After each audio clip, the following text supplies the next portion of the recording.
बहुत सारे ऐसे केसेस हैं जो बिना सर्जरी के होम्योपैथिक दवा से ठीक हो सकते हैं। हमने काफी केसेस ठीक किए हुए विद हैं प्रॉपर ट्रीटमेंट। और अगर आप जल्दी यानी आपको तुरंत जैसे ही प्रॉब्लम डेवलप हुआ, अब तुरंत अगर होम्योपैथ के या होम्योपैथिक डॉक्टर से आप ट्रीटमेंट लेते हैं तो बहुत अच्छे चांसेस है कि आपको सर्जरी करवाने की जरूरत नहीं पड़ती है। नमस्कार दोस्तों, मैं डॉक्टर सावन जाजोदिया आप सबका बहुत बहुत स्वागत करता हूं हमारे इस नए वीडियो में। मैं डॉक्टर बैसाख जाजोदिया। दोस्तों, आज हम एक सर्जिकल प्रॉब्लम के बारे में बात करेंगे। हाइड्रोसील का होम्योपैथिक इलाज हम आपको बताएंगे। वैसे तो देखिए, ये एक सर्जिकल प्रॉब्लम है, यानी इसके लिए सर्जरी ऑपरेशन करना पड़ता है। अगर आप जल्दी यानी आपको तुरंत जैसे ही प्रॉब्लम डेवलप हुआ, अब तुरंत अगर होम्योपैथ के या होम्योपैथिक डॉक्टर से आप ट्रीटमेंट लेते हैं तो बहुत अच्छे चांसेस है कि आपको सर्जरी करवाने की जरूरत नहीं पड़ती है। तो दोस्तों, पहले हम इसके बारे में थोड़ा सा जानेंगे कि हाइड्रोसील क्या होता है, क्यों होता है, कारण क्या क्या है। उसके बाद हम इसके होम्योपैथिक मेडिसिन में आएंगे। सबसे पहले हम ये जानते हैं कि हाइड्रोसील क्या होता है। बिल्कुल दोस्तों, मेल्स में जो टेस्टिस होते हैं, जो स्क्रोटल सैक में होते हैं, जो कि पेनिस के नीचे होता है। तो ये जो स्क्रोटल सैक है, इसमें कई कारण से इसमें थोड़ा फ्लूइड इकट्ठा हो जाता है, यानी थोड़ा पानी अगर भर जाता है तो वो वहाँ पे स्वेलिंग आ जाती है। उसी कंडीशन को हाइड्रोसील बोला जाता है। ये एक साइड भी हो सकता है या दोनों साइड हो सकता है। इसमें प्रॉब्लम क्या होता है कि थोड़ी स्वेलिंग हो जाती है। स्वेलिंग थोड़ी बड़ी से लेकर बहुत बड़ी स्वेलिंग तक इसमें हो सकती है। साथ ही साथ डिस्कम्फर्ट होता है और एक ड्रैगिंग डाउन सेंसेशन सा फील होता है, जो कि एक डिस्कम्फर्ट का मैटर है। यानी आपको ऐसा लगता है कि नीचे से कुछ खिंचाव हो रहा है। ज्यादातर लोगों को वैसे देखा जाए तो कोई किसी तरह की प्रॉब्लम नहीं होती है, सिर्फ स्वेलिंग होती है। स्वेलिंग डेफिनेटली हर किसी को रहती है, बट बाकी जो सिम्टम्स है वो हर किसी को नहीं होते हैं। दोस्तों, अब हम हाइड्रोसील के कारणों में आते हैं, कॉजेज ऑफ हाइड्रोसील। सबसे पहला होता है कॉन्जेनाइटल हाइड्रोसील। कॉन्जेनाइटल यानी जब आप पैदा होते हैं उसके बाद से, आफ्टर बर्थ अगर हाइड्रोसील है तो दैट इज कॉन्जेनाइटल, जो कि एकदम छोटे बच्चों में पाया जाता है। कॉन्जेनाइटल यानी जो आपको जन्म से ही है। तो जन्म से कैसे होगा हाइड्रोसील, इसको समझते हैं। एक्चुअली क्या होता है, जो टेस्टिस है वो स्क्रोटल सैक में होते हैं, हर कोई जानता है, अंडकोश में होते हैं। लेकिन बर्थ से पहले यानी आपके जन्म से पहले जो टेस्टिस है वो स्क्रोटल सैक में नहीं होते हैं, वो ऊपर की तरफ किडनी के पास में होते हैं। जैसे जैसे आप पैदा होते हैं, यानी जब आप पैदा हुए और उसके तुरंत बाद धीरे धीरे क्या होता है, वो जो टेस्टिस ऊपर है वो धीरे धीरे कैनाल के थ्रू स्क्रोटम में आ जाते हैं। और जैसे आप वो स्क्रोटम में आ गए, वो जो कैनाल है उसका माउथ जो है वो बंद हो जाता है और उसमें कुछ फ्लूइड होता है पहले से, वो सूख जाता है। लेकिन कभी कभार किसी बच्चे में क्या होता है, ये जो कैनाल है वो ठीक से बंद नहीं हो पाता है। बंद नहीं होने की वजह से उसमें कुछ फ्लूइड जो है वो उस कैनाल के थ्रू आके स्क्रोटल सैक में या अंडकोश में इकट्ठा हो जाता है। फ्लूइड इकट्ठा हो गया, अंडकोश की साइज धीरे धीरे टेस्टिस की साइज बढ़ने लग जाती है। बिल्कुल, और वो हाइड्रोसील डेवलप हो जाता है और इसी को हम कॉन्जेनाइटल हाइड्रोसील बोलते हैं। इसके बाद एक और है लेट डेवलपमेंट, जो एडल्ट में देखा जाता है। उसके क्या कारण होते हैं? कई सारे कारण हो सकते हैं। इंजरी की वजह से हो सकता है, यानी कोई चोट लग गया आपको अपने अंडकोश के एरिया में, कोई पॉइंटेड ऑब्जेक्ट से हो सकता है, कहीं आप गिर गए, कभी ठोकर वगैरह लग गया, इसकी वजह से होता है। सेकंड है इन्फ्लामेशन हो सकता है। इन्फ्लामेशन यानी कोई भी तरह का सूजन है ना, बिकॉज ऑफ इन्फेक्शन या और कोई कारण से वो हो सकता है।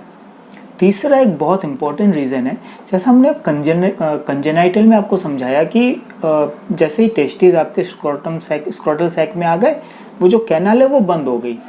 कभी कभार क्या होता है, during Later Life, during adult life, वो सैक फिर से रीओपन हो जाता है किसी भी कारण से। उसके कई सारे कारण हो सकते हैं, वो कई बार रीओपन हो जाता है। अगर वो रीओपन हो गया तो फिर से उसमें फ्लूइड उसके थ्रू आके आपके स्क्रोटल सैक में इकट्ठा हो सकता है और वो हाइड्रोसील डेवलप हो सकता है। और चौथा एक रीज़न है आफ्टर इंग्विनल, एक हर्निया होता है, इंग्विनल हर्निया की सर्जरी कराने के बाद भी कई लोगों को हाइड्रोसील डेवलप हो सकता है। ये कुछ मेजर रीजंस है जिसकी वजह से एडल्ट्स में हाइड्रोसील हो सकता है। बिल्कुल दोस्तों, इसके बाद हाइड्रोसील के सिम्टम्स में हम आते हैं। पहले भी डॉक्टर ने आपको बताया, एक बार मैं फिर से बता दूंगा। सबसे पहला है स्वेलिंग।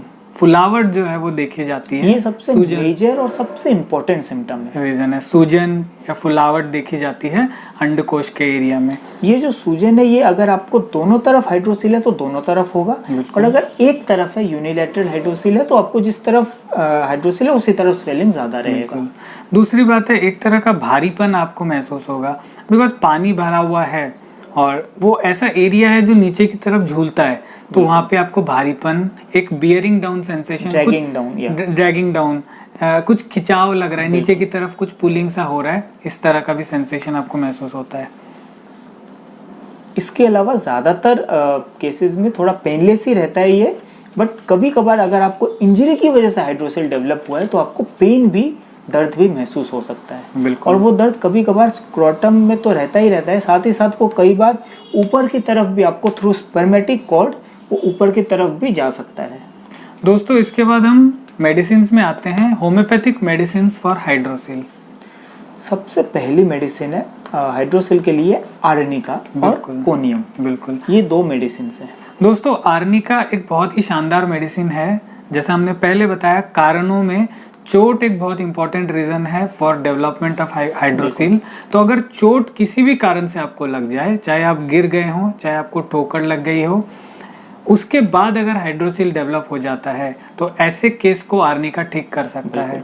इस आर्निका का सिम्टम क्या है कि वहाँ पे आप देखेंगे कि एक तो फुलावट है, दर्द है, ब्लूइश डिस्कलरेशन आपको वहाँ पे दिख सकता है, जो वेन्स वगैरह है या जो टोटल जो वहाँ का जो स्ट्रक्चर है ना, वहाँ पे एक नीलापन हो सकता है। ये आर्निका का मुख्य इंडिकेशन है। तो चोट अगर है, चोट के कारण है, तो डेफिनेटली आर्निका आपको लेनी है। बिल्कुल, आर्निका 200 आपको लेनी है सुबह शाम दिन में 2 बार। बिल्कुल। इसके अलावा जो हमने नेक्स्ट मेडिसिन बताई थी कोनियम। बिल्कुल, कोनियम भी एक्चुअली इंजरी की वजह से ही हार्निया होता है, बट इसमें इंजरी का नेचर थोड़ा डिफरेंट होता है। बिल्कुल।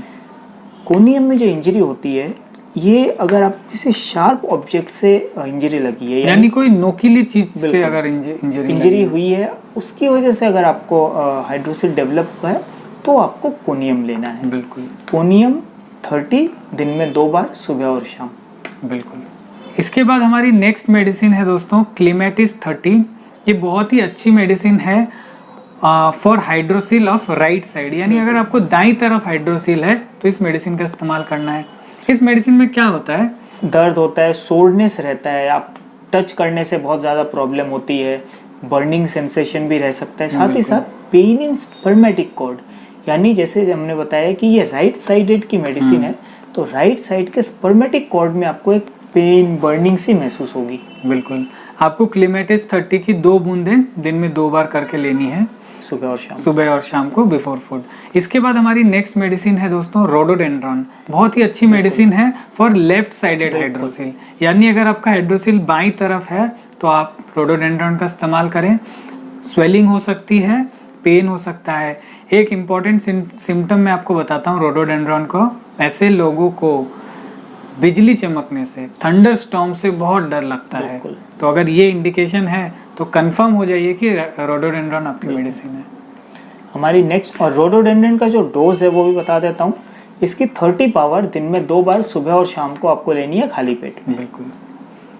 हमारी नेक्स्ट मेडिसिन और लास्ट मेडिसिन है एब्रोटेनम 30। बिल्कुल, एब्रोटेनम 30 बच्चों के लिए है। जैसा हमने बताया, कंजेनाइटल हाइड्रोसिल अगर आपको है, आपके बच्चे को है, तो उनको एब्रोटेनम 30 दिन में 2 बार, सुबह और शाम को देना चाहिए।